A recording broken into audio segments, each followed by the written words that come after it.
Mesdames et messieurs, bonjour et bienvenue à suivre ce tutoriel.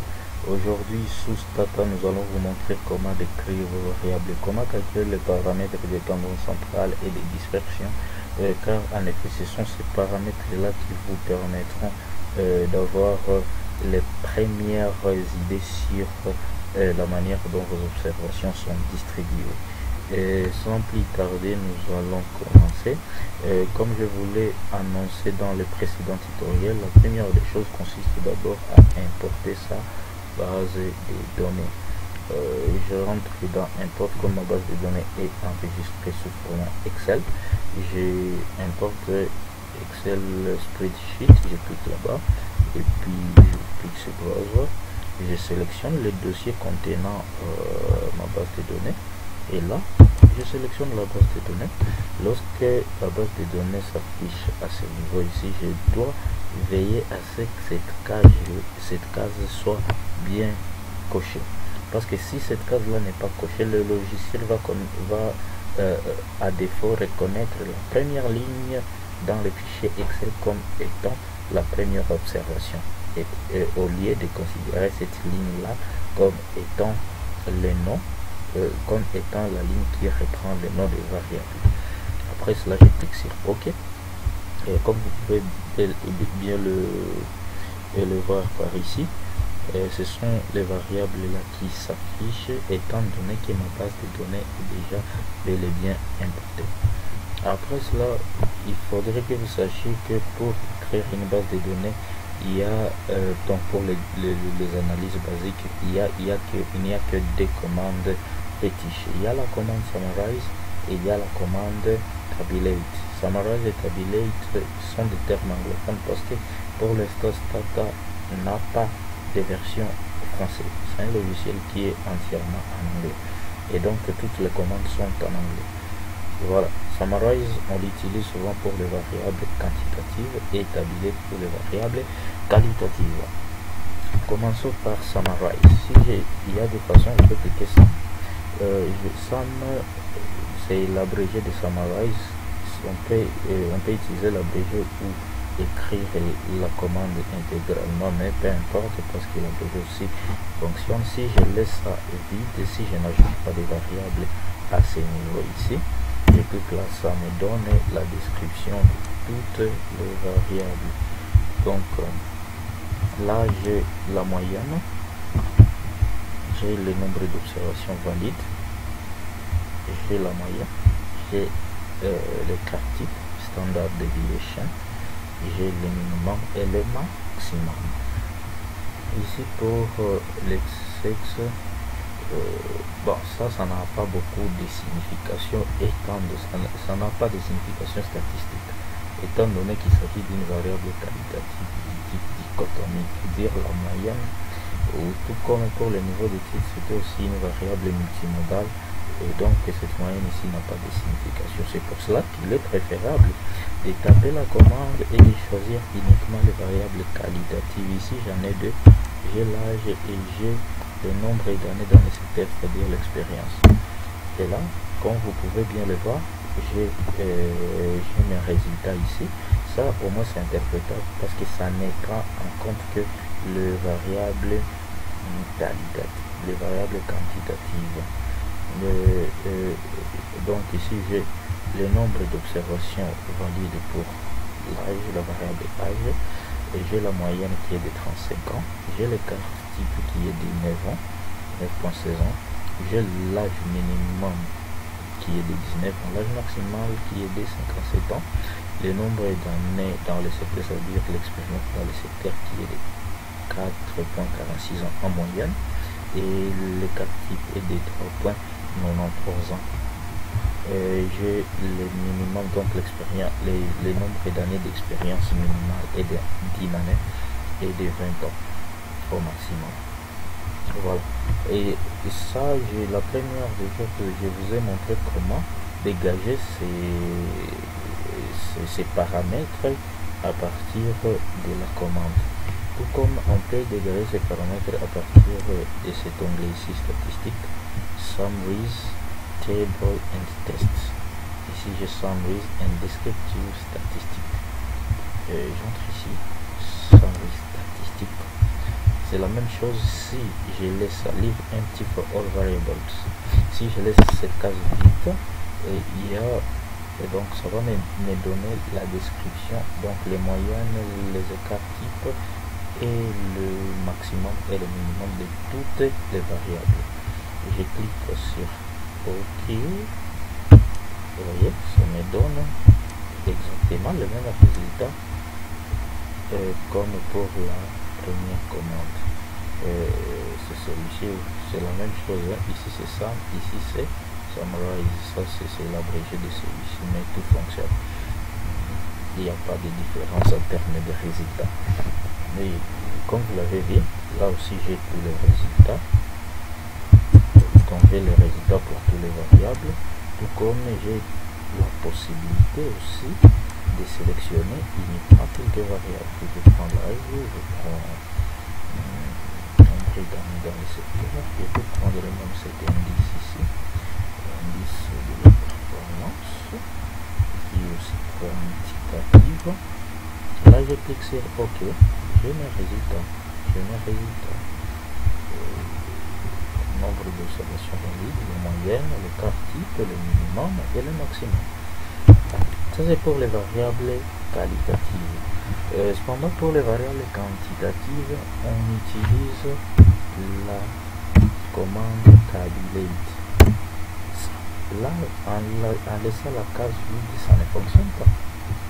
C'est ça cette remarque ici, ça veut dire qu'il y a une erreur dans la commande qu'on a tapée.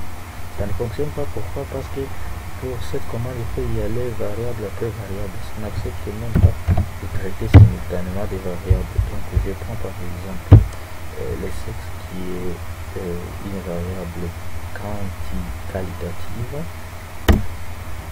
qualitative dichotomique. Ici j'ai 0 qui j'ai encodé 0 par homme et la femme par 1. La fréquence ici c'est de 7,6 pour les hommes.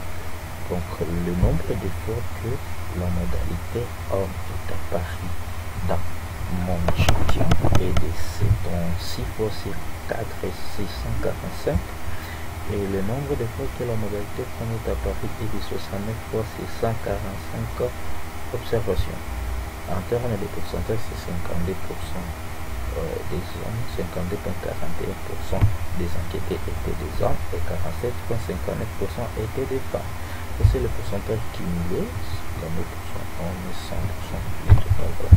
Je prends une qui a plus de 2 modalités, par exemple ici, on va voir le niveau d'étude et je vais mettre juste la formule magique. Donc il faut que je mette la formule magique calculate, niveau d'étude, je clique sur OK. Et là j'ai par exemple ici j'ai le nombre, j'ai 0 qui représente la première modalité, deuxième, troisième jusqu'à ici, septième modalité. Par 6 et 0 c'est les personnes qui n'ont pas étudié. Ce sont ceux-là qui ont entamé les études primaires, récents les ont achevés, des sont ceux-là qui les ont achevés. 3 ce sont ceux-là qui ont commencé les études secondaires sans pouvoir les achever. 4 ce sont ceux-là qui les ont achevés. 5 ce sont ceux-là qui ont commencé l'université et s'arrêté au niveau de la préhistoire et l'équivalent du graduat dans le système éducatif congolais. 6 ce sont ceux-là qui ont commencé l'université et arrivé au niveau du bac plus 5, équivalent du diplôme de licence dans le système éducatif congolais. Là ce sont les fréquences. Donc la modalité des représentants ceux qui n'ont pas étudié apparaît 4 fois. La modalité de ceux qui ont entamé, représentant ceux qui ont entamé l'école primaire sans pour autant l'achever, est apparu 9 fois. Et ceux qui ont achevé l'école primaire est apparu 8 fois. Et ceux qui ont entamé l'école secondaire sont achevés 18 fois, etc. jusqu'à la fin.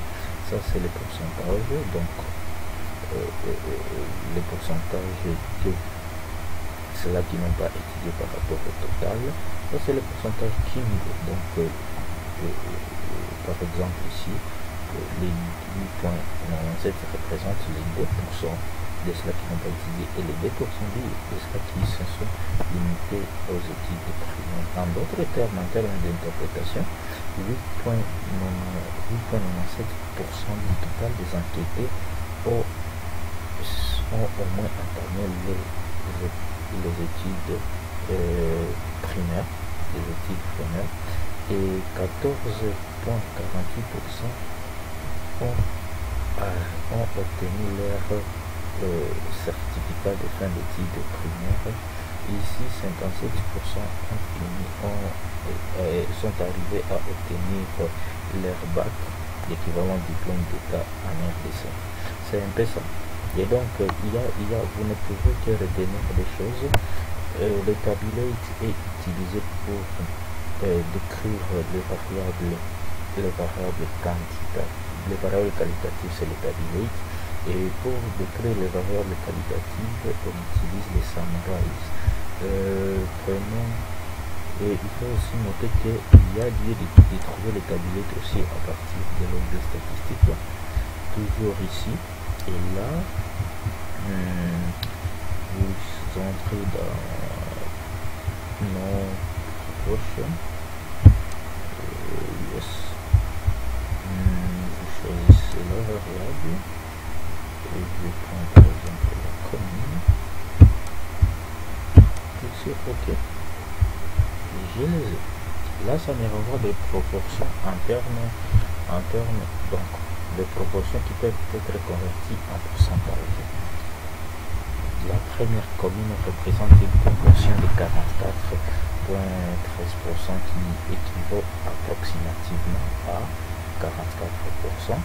La deuxième modalité, la deuxième commune représente 35,17% des enquêtés, donc une proportion de 0,3517.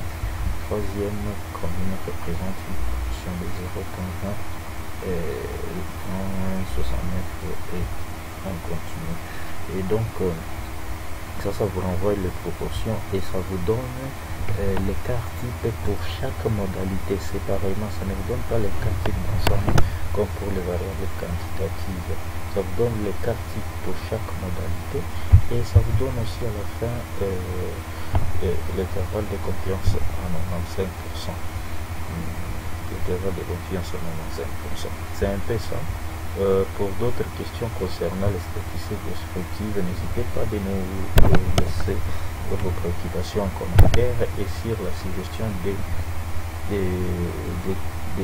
autres tutoriels. Vous pouvez nous laisser aussi quelques suggestions par rapport au tutoriel suivant et nous espérons bien que celui-ci vous a été d'une manière ou d'une autre utile. Merci encore de nous avoir prêté oreille attentive et nous vous disons à la prochaine pour un nouveau modèle ou bien pour des nouvelles renseignements par rapport à l'utilisation des stats ou de tout autre logiciel statistique. Merci et à bientôt.